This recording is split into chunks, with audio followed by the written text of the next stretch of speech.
Hello everybody, Reggie Tam here, and in just a few moments we're going to be looking at 10 or so hands that I have marked for review from my play over the weekend.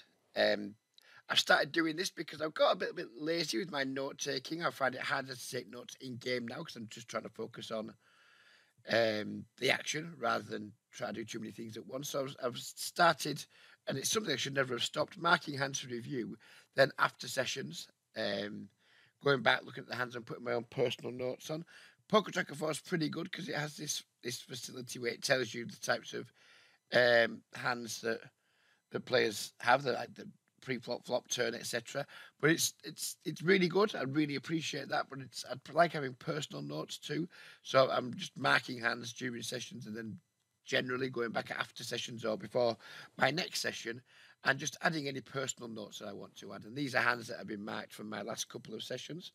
Some of the hands could be interesting, some of them might not be. But we're going to look at them with like a fresh pair of eyes and see what I did in game to see if I would do anything different outside of game.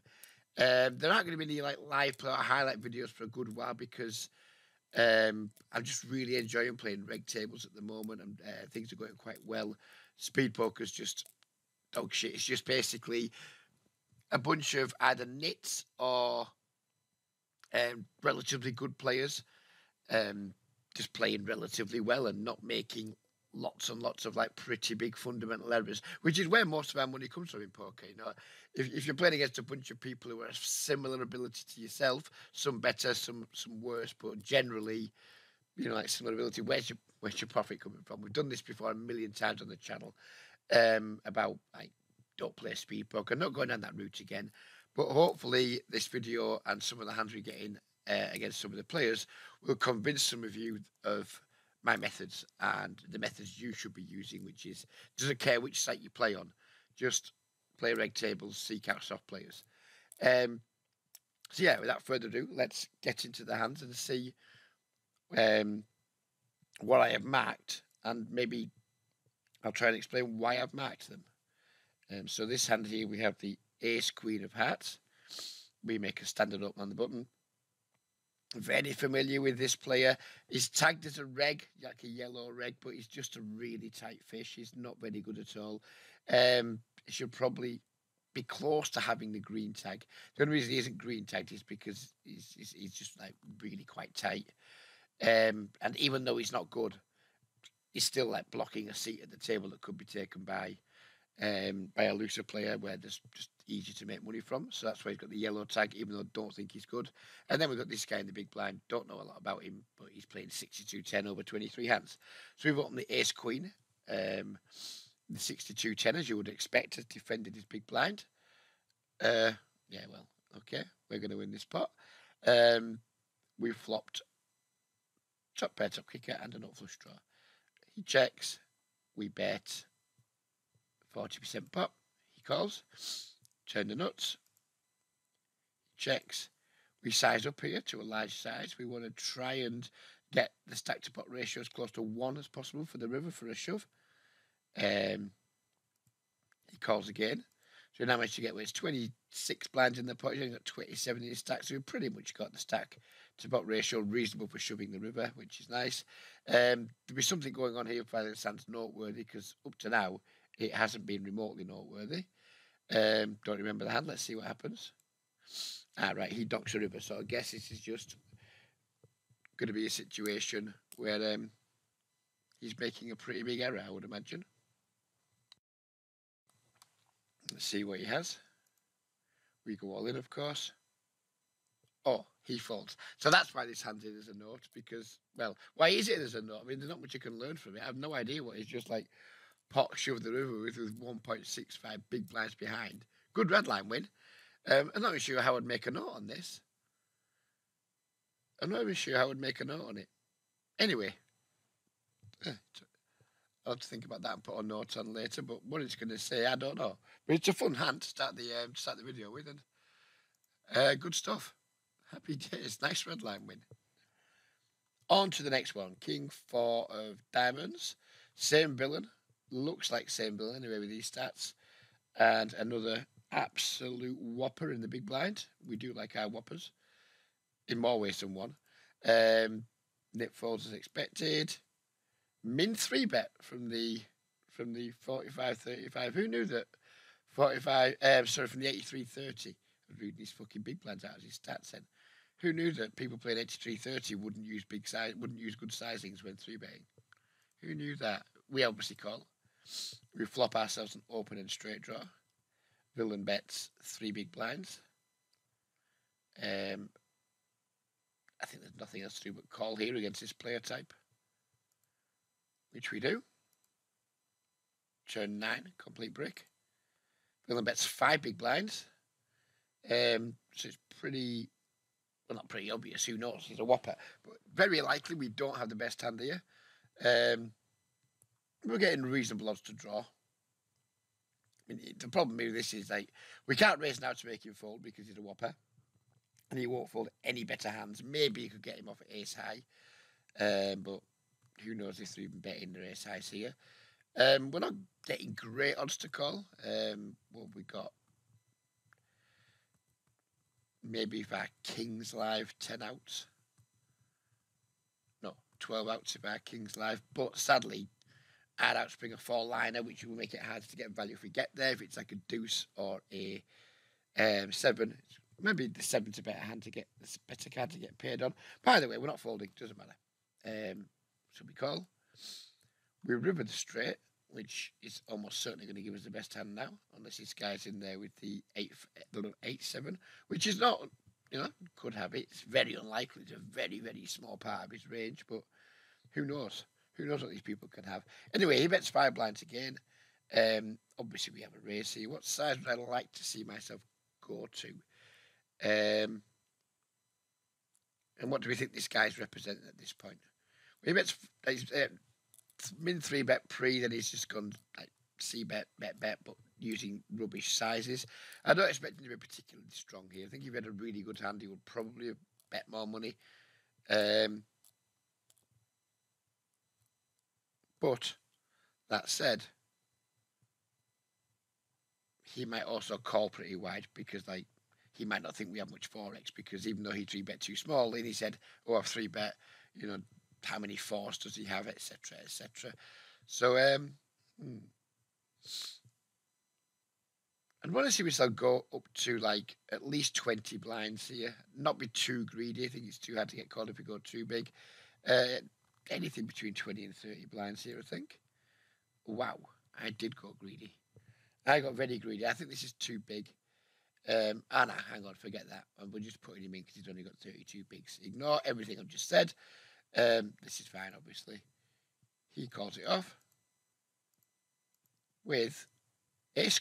That's why this hand's noted, because he just called it off with ace queen high. Game selection, guys. It is important if you want a good win rate. On to the next one. 2 aces. We open. 28/3 calls and the 59-25 folds. We have the Jack 6 deuce flop, pretty good flop. He checks. Guess what? He's going to make a standard continuation bet here of anywhere between 1/3 pot and 2/3 pot, I would imagine. We go on the slightly larger side, but still a relatively small bet, like just over half pot. Villain calls.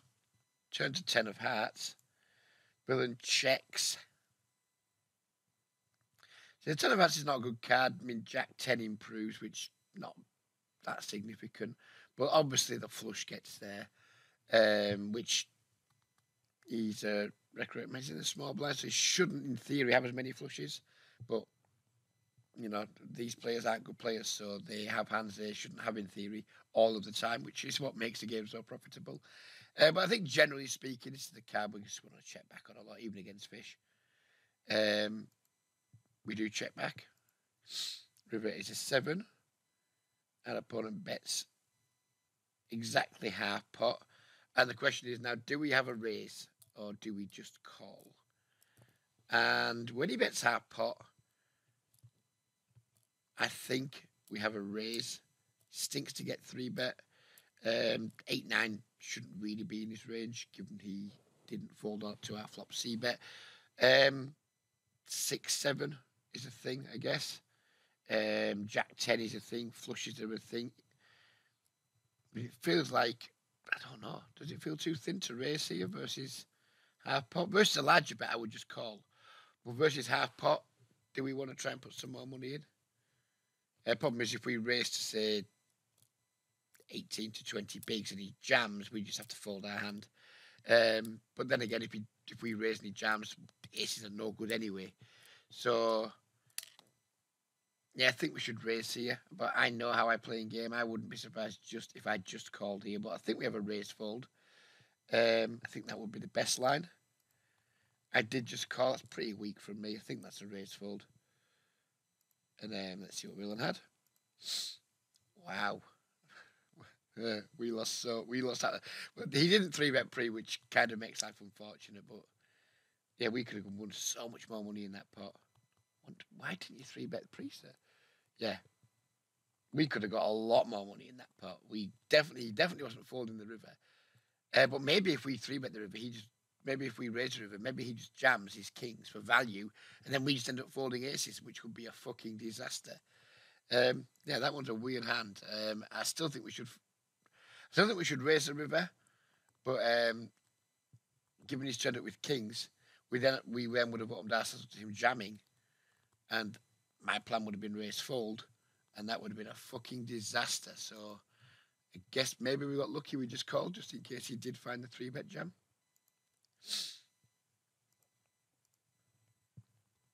Limp here from a 59-14. We ISO to 5x from the small blind. We pick up a big blind call, and I'm guessing this guy's coming along too. Nope, he isn't. Okay. We flop a gut shot and a backdoor flush draw. This guy doesn't appear to like folding. 38% fold to flop c-bet, 24% fold to turn c-bet. This isn't somebody I'm going to be looking to like c-bet and barrel off against very often. Yeah, we probably or maybe have the best hand. We have equity to the nuts. We have the backdoor flush draw, etc. Usually, this would be a very reasonable hand to c-bet. The board's very good for our range. We have a pretty decent hand with some decent equity, but the guy just doesn't fold. And he's probably quite passive, 53-0. So, and I already know I'm going to check here. I'd be very surprised if I bet. I'm against lots of players here who had like at least average or better fold to c-bets. I would just c-bet this hand like close to 100%. But against this player, we're just going to check and just try and realise our equity because he's just going to let us do it quite often. So I do check. He does bet 4 blinds. Obviously, we have nothing to do but call. Turn is an offsuit 5. Not good. Doesn't improve us. And it's very likely we don't have the best hand right now. But we still have reasonable equity. Check. He bets 6 blinds now. 1/3 pot. I mean, he's probably just milking us, or maybe he's not even trying to milk us. Who knows? But he doesn't feel like we're gonna have the best hand very often here. But again, we do have draws to the nuts. We have an ace that could be good, a queen that could be good. Versus this side, we just have to check call again and just hope something good happens. Brick on the river. So sadly, we end up with just ace high. We check again. Villain, I bet 7 big blinds. So what do we think about Villain's line here? I mean, it looks like it's like a 10 to me. Or a weak king, which he can have plenty of. There's no reason why this player playing 53-0 can't have stuff like king 9, king 8, king 7, 10x. But we're getting a really good price to call. And in spots like this, I don't think we win very often, but we don't need to. We need to win like 16% of the time. Maybe we don't even win that much. But maybe we do. Who knows? Let's see if we know anything about his like aggression tendencies. Flop, passive. Turn, passive. River, passive. So not the best of players to bluff catch against. I think probably a fold. Like if we want to like just not pay off these types of players. But there's a small chance you have the best time. But more importantly than that, and this is genuine, this is going to sound fishy as fuck. But we're getting a pretty cheap price here to get a handle on like what this guy does post flop. You know, it's almost worth playing with the 7 big blinds. If we think we're going to play this guy a lot, and we played 866 with him, so it's clearly like a recreational player who's around quite a lot. Just getting the information here so we can use it against him in future spots. It's like, not saying you should just call for the information, but when it's this fucking cheap. I mean, this money's dead now. It belongs to the park. It doesn't belong to me anymore. We got to the river. It's now going to cost me 7 big blinds to hopefully get a decent read on this player. And maybe we sometimes win the hand. I mean, we don't win very often, but it's maybe worth paying the 7 big blinds just to see what's gone on here, so we can get a really good note on him to hopefully help us exploit him in future. So, whereas I think this is generally a losing call, this call probably doesn't make money. I don't think it loses loads because he will have some hands we beat here sometimes. Not very often, but he will sometimes have some hands we beat. And then we also get to collect quite a lot of information about how he's played down the streets with whatever it is he turns up with. So I think this is the call I'm going to make more often than not. Not expecting to win very often, but hopefully helping us develop our reads against an opponent. Sounds really fishy, but it's really valuable. So we do call. And Villain had the gut shot that whiffed. So yeah, after this we're not going to be putting notes on now because there'd be nothing more boring than watching me slowly type out notes and then delete because my grammar wasn't correct or whatever.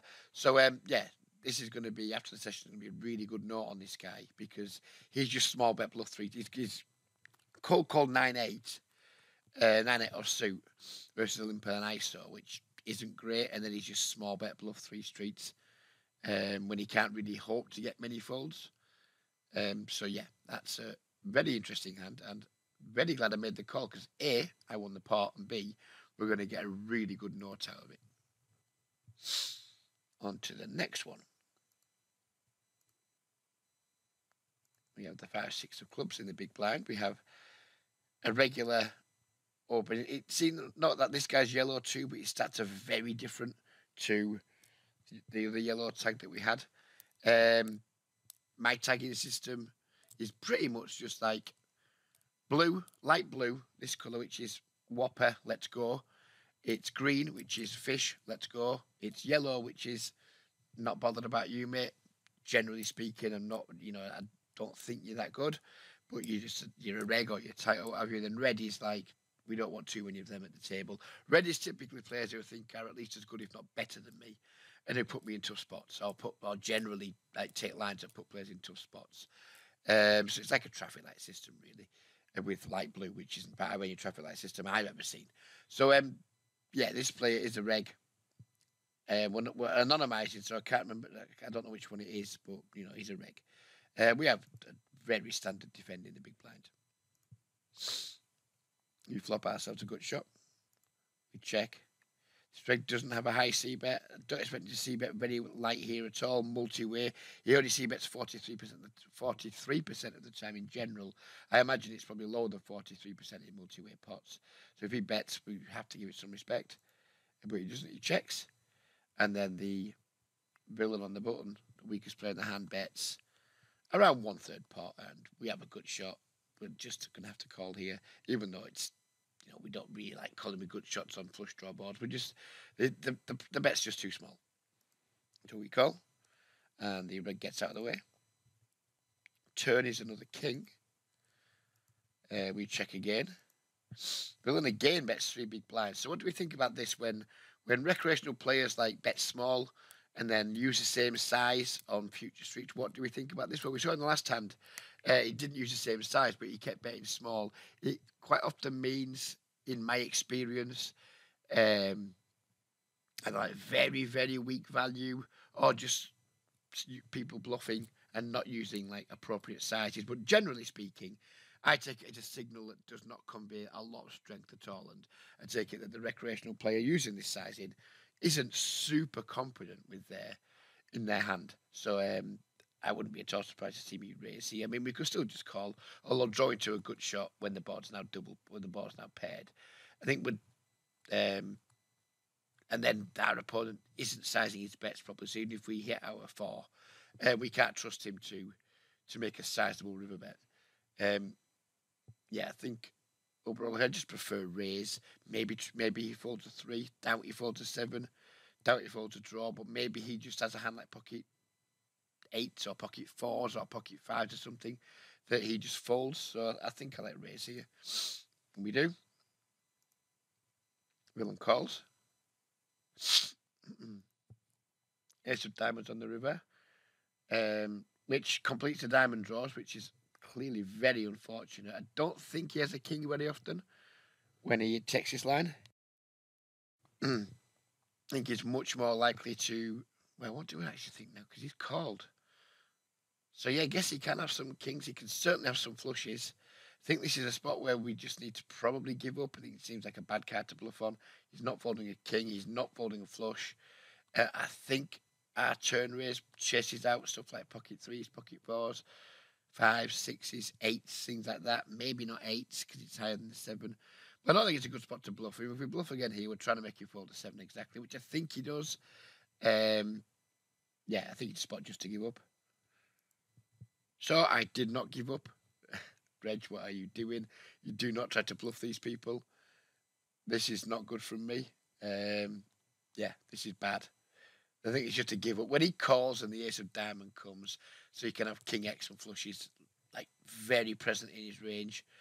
And our turn check raise has folded out a lot of his weaker hands. This is terrible from me. This is really bad. I think we just have to give up. Yeah, we get called and we get punished, and we deserve to be punished.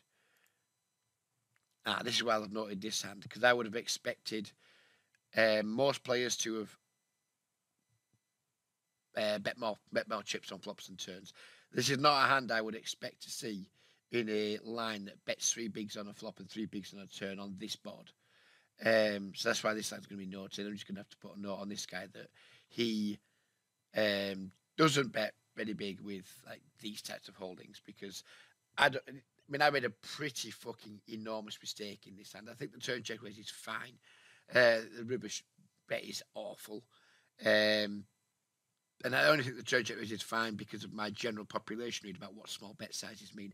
Now this guy has this hand strength in his small bet size. I will never make this mistake against him again. But it's something I need to know, which is why it's really important to take notes. Because a lot of the time when we don't know much about players, we have to use population reads. And like I say, my population reads when recreational players bet small over like one or more streets, it's usually with a weak made hand. That they just bet in for betting's sake. So now we know this guy has hands as strong as this in that line.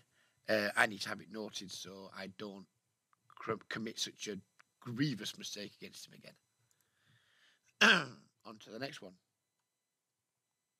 King, Queen of Diamonds. We have an absolute whopper in the small blind, and we have what I presume is in my opinion, good reg in the big blind. The open. Whopper calls. Reg gets out of the way. Love to see it. This is a hand I do remember. This player, this is what he did. I mean, if we look at his aggression down the streets, flop, aggression factor 3.73, frequency 67. Turn, aggression factor 5, 74% frequency. River, 3.7%. So this guy was just literally blasting. He was just an absolute blaster. We just have no choice but call here. Turn, 2 pair, absolutely loving our lives. He blasts again for 18 bigs. I'm not raising because this guy he just blasts, doesn't he? So we want to give him a chance to keep blasting. Ribbit is an ace. He blasts again, and now at this point, all of a sudden now because the ace has got there. I mean, he shouldn't have much ace X, but he's a blaster. Who fucking knows?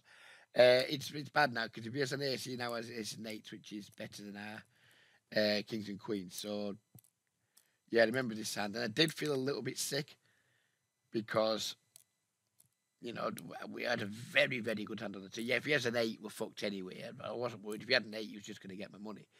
But now the ace has come, a lot of his other hands that are blasting, or some of his other hands that have been blasting, and are better than ours. And I felt pretty sick at this point. But I just don't think we have a hand we can fold against this guy, because he might just have fucking 10-9 offsuit, or whatever. So we just had to call. and we're going to lose the hand to that. He just had the ace-3 offsuit. So again, we're going to get... Well, it's not that good a note because we already know he's a blaster. But yeah, we're going to get a reasonable note out of this. Just a shame it cost us 80 big blinds to get it. On to the next one. 2 9s. We open. Small blind, whopper calls. Big blind, in my opinion, shit red gets out of the way.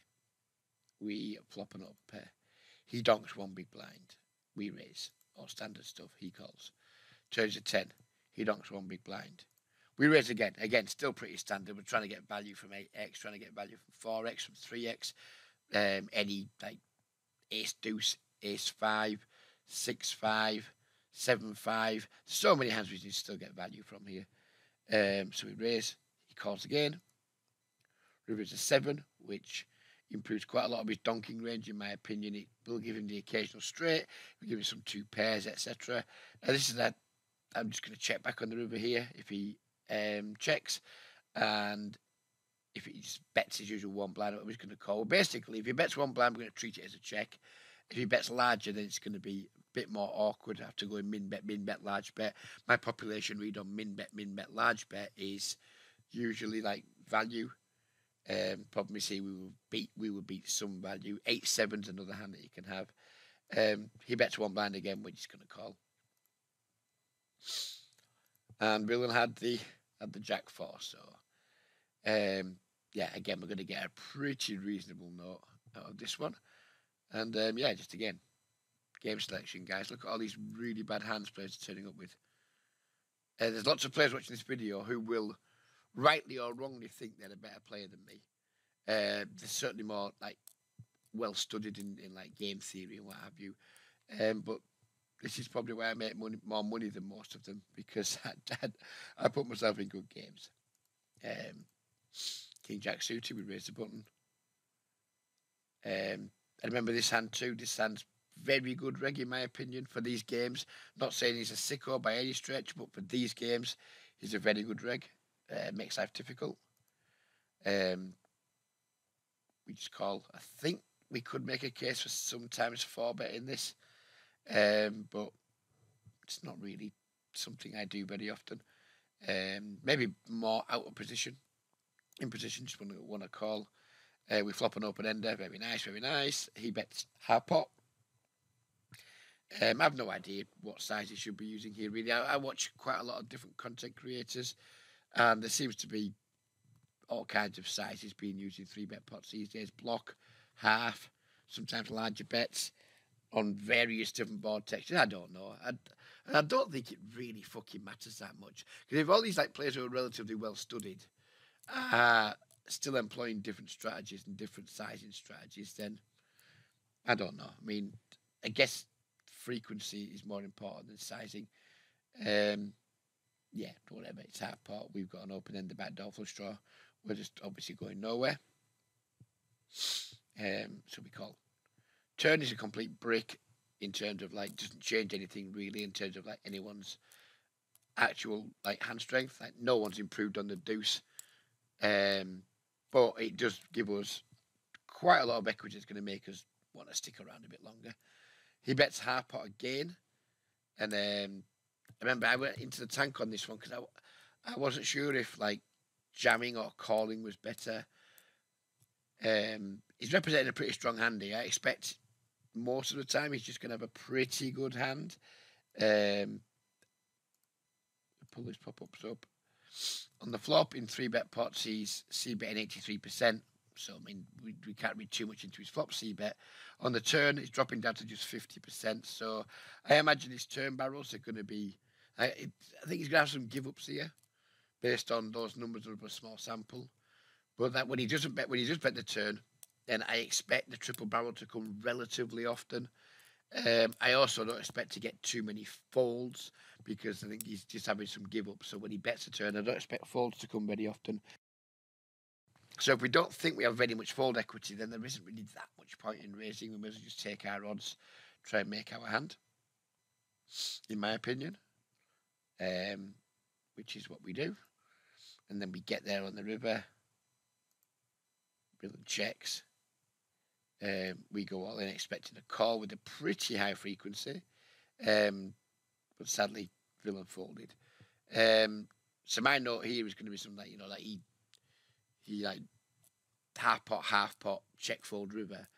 And then if I see him doing something different, using different sizes in a similar spot, I won't necessarily know what that means, but it gives me more pieces to put together to try and like figure out, does this guy have any sizing tells in 3-bet pots or something like that. But he's a tough player. I don't really look to tangle with him anyway. But yeah, this is just like it's a note that doesn't tell me very much, but hopefully, if we're getting another 3-bet pot with him and he uses different sizes and we get to showdown, maybe then we can start to just build a better picture of like what he's doing with various parts of his range in 3-bet pots. So this is like a note that will not be much use on its own, but hopefully in conjunction with future notes will give me a better read on this on like how to play against him. Next time we have the Ace King offsuit. 2 limps, we bump it up to 7 big blinds. I remember this and this from yesterday too. This player, relatively conservative, solid-ish. He's borderline red, but he's just yellow because he's just a little bit on the like, not too tight, not by any stretch, but he's on the tighter side. It's a little bit like slightly more 3-bet than 6%. He would be into the red territory. He's just yellow. Then we get an all-in. Then we get another all-in. So what on earth are we doing with our Ace King here? I mean, not worried about these two in particular. Certainly not worried about this guy. So I think this is like dead money, probably. But we've got lots of things to worry about. I mean, this guy has made a significantly larger raise size over a big ice. So this is never light. This is never a light 3-bet. We've isolated 2 limpers and 7 big blinds. He can't just do what he wants here and just fucking take the piss with his 3-bets. So I think his range is very, very narrow. This guy's only got 1 blind in the pot. He doesn't have to do anything. He's in a limp, an ISO, and a 3-bet. He could just fold everything that isn't good. But we have this overlay here of this dead money. So like, what are we doing here? I mean, are we just jamming the kings, hoping we get this guy to fold, whatever he's got? But I don't think he's going to fold very often at all. I had no idea. It felt like with this dead money that we had to punt because this is like compensating us. If we're flipping here and this dead money's in, it's a disaster. But if we think we're in any way dominated, then we're still not a good enough spot. We need like 33% equity to call here. Probably need a little bit less. If we put his money in first, we'd need even less. We'd probably need like 25%, something like that. I'm not sure. Maybe even less than that. But we could be dead. Pocket aces could definitely be out here. Pocket kings can definitely be out here. The other ace king, which would, if there is another ace king out there, it would significantly reduce our chance of winning any flips. And in the end, I just thought it's a rough spot. I've only put 7 blinds in. I'm going to fold. And that might be an overfold. That could be too tight, but whatever. Don't really fucking care. He goes in as well, and we're just going to see some big hands, I imagine. Pocket 8. We were absolutely dead to this guy. Yeah, so we would have got our money in a pretty fucking rough spot. I mean, there's nothing to take away from this apart from this guy's limp with the ace jack and then like just willingness to put lots of money in when it's clear ace jack is absolutely stone dead. It's very note to take from here. And we move on to the next one. 3 more to go. We open the pocket 9s. We get 3-bet by pretty active fish. This guy's borderline blue, but he's still green at the moment. We call with the 2 9s. We had a little bit deeper. Not loving it as much because the guy's like, he's 51.29, but he's only got like a 5% 3-bet. 3-bet from the blind with aces, ace king, ace jack. So he's just, he's probably still only 3-betting quality hands, but he's a weaker player and he's likely to make some pretty big mistakes post flop. So we just call, flop a set, dull, over bet in a 3-bet pot.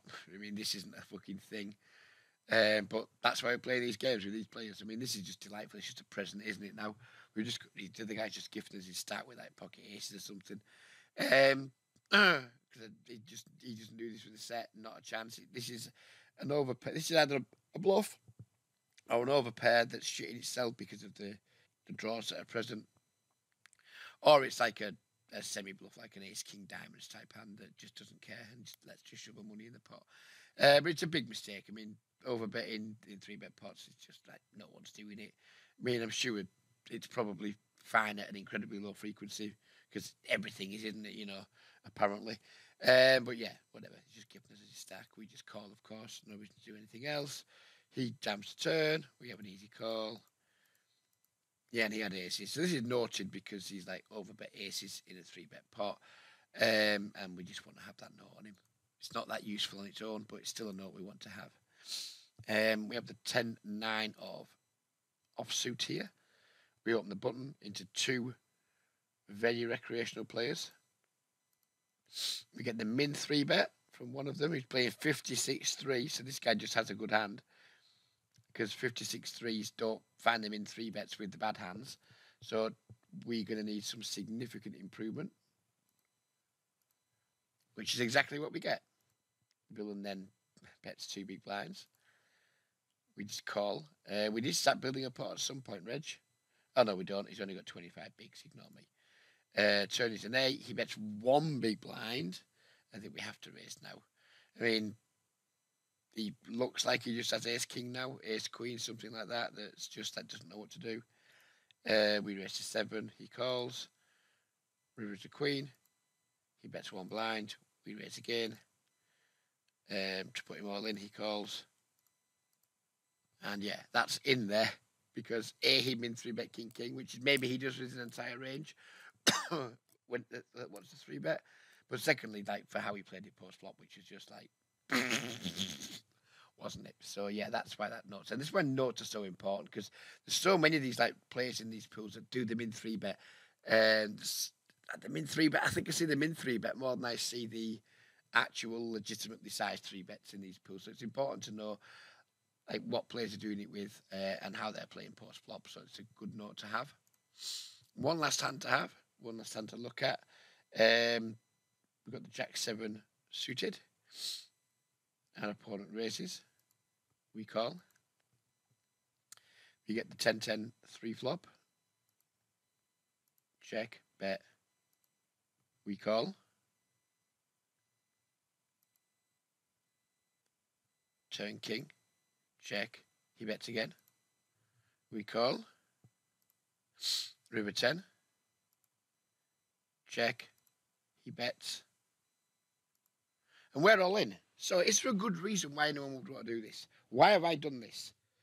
I think it's a pretty important, like, killer strategy that you're going to learn here. And I think it's something that you can take into if you learn from what I've done here, and then you bear that in mind when you play, you will see you will improve your results without question. This is probably one of the most important things you'll ever learn from my videos, and that is don't look down at Jack 7, be playing too many tables, and play the entire hand thinking that you've actually got Jack 10, because that's what I fucking did here. And I'm sure we've all done it, or if you've played lots of poker, there's a good chance you've done it. From this entire hand, from jump, in my head, I've had Jack 10. The entire hand, I thought, oh, Jack 10, oh, I've got trips, oh, I've got fucking blah. And it wasn't until I jammed, looked back at my hand again, it's like, fuck. Then I was like, please fold, please fold, please fold. It was a fucking disaster. I genuinely, hand on like, like, there's no reason to put the hand in if I didn't want to. It's just a shambles from me. I spent the entire hand, and I promise you, thinking I had 10x. I thought I had Jack 10. Don't ask me why, because who knows? We just have brain farts now and again. Happened to me once in the casino when I raised pre with something like 8-5 of clubs from the button or something. And then I flopped what I thought was a flush draw with diamonds. And I went bet flop, bet turn. And it's only when I look back at my hand on the river, when the diamonds got there and my opponent led into me, because I was contemplating whether I should raise or not. I looked back at my hand to check, and I actually didn't. I just forgot my hand. I just forgot what hand I had, or I misremembered what hand I had. But this is different because this is online. Every time that table pops up, the Jack Sevens in front of me, I should be able to see it, and I didn't. I just in my head I'm like, yeah, Jack 10 from pre-flop. I'm like, yeah, I've got Jack 10. Oh, cooler flop trips, and once that went in my head, oh, cooler flop trips. I clearly didn't pay attention to my holding, and I did something incredibly fucking cretinous, as you can see here. So then we're like, this guy was like right in the tank, really, really deep in the tank. Like, he's had the slow rolling me with the 10, or maybe he's going to make some like big fold. He was deep, deep, deep in the tank. Then sadly he called. And like, oops, that's a problem because Jack 7 can't win this pot. And he had the king queen, and why he took so long to call, I do not know. Maybe I did a really good job of repping quads. Who knows? But yeah, then he hit me with a few sarcastic emojis about how good I was, and it was fucking horrendous. Yeah, so yeah, good lesson to you guys. Remember, always double check your hand. I shouldn't have to say that, but because I've made this error, I'm sure other people have made it too sometimes. So yeah, that's the end of the review section. This hand chronologically should have been earlier, but I wanted to save it to the end. And it's an absolute fucking disaster, but never mind. It's all good fun. So as this video is doubling as a end of month review, here's how we've done in the month. We've reduced our hours significantly. We're going to end up we're going to get to 100 hours. I would imagine we've played 94 hours. We've made 1,224 plus pathetic amounts of breakback, which is not a lot on the when I play. It's been a really good month. There's been spots where like this spell I didn't play very well. Basically, set up playing 20 and L. Then a couple of weekends ago, I was feeling confident things were going well, and the 50 and L games looked good, so I played them, and we had that very quick upswing, which is like $483 in 2,323 hands. Because I played a tiny bit over this weekend, but the games weren't that good. Winning at a ridiculous rate. I mean, ignore that. That's just lucky. It's really lucky. But yeah, I got in good games and I ran well. So there you go. It's nice. And then I kind of went a bit flat after that. Probably wasn't playing very well. I had like a break-even week, and then pulled my socks up a little bit, and we've kicked on towards the end of the month, doing relatively well again. I don't think I'm going to play a ton of 50 L. I just do what I usually do, is like mostly playing 20 L. But if the games aren't good at 20 L, sometimes you'll log in and there's just fish everywhere and had any regs. Other times you'll log in and the regs have got all the tables locked up and it's just not worth it. So then I'll flick in, or I'll have a look at the 15L lobby, and if it looks like there's a few like less than 50 big blind stacks around, I'll sit and I'll play, and if there isn't, then I just do something else. I just won't play, which is my hours are down this month a little bit. But yeah, next month I'm just going to continue with the 20 and L streets. I mean, we've got a really good win rate in those games, and this is it's sustainable. It's very sustainable. So if I'd like put more hours in, I mean, I think it's entirely possible to make €1,000 a month just playing 20 L using my methods on the site I play on with my volume. It's not always going to happen, of course, because you're going to be subject to variance. But I think it's a reasonable expectation to make a minimum of like 700, 600 to €700 a month. On a good month, you're going to make up 1,000. On a bad month, maybe you only make 300 or 400. But on average, over the course of the year, playing 20 and L, I think it's more than reasonable for me to expect myself to pull at least 8,000 out of the game, which I'm more than happy with. It suits me just fine. So yeah, we're going to be mostly just continuing plodding on at 20L in February, flicking in some 50L under the circumstances described earlier, and just plodding away. I am going to try and play a lot more hands. January, some of the reason this number's down, this hour's number's down, is I had COVID to start with, wasn't feeling very well. So I lost probably 3 or 4 days grind to COVID. I did try and play every day, but I was tired. Yeah, I probably lost like at least 12 hours played to COVID.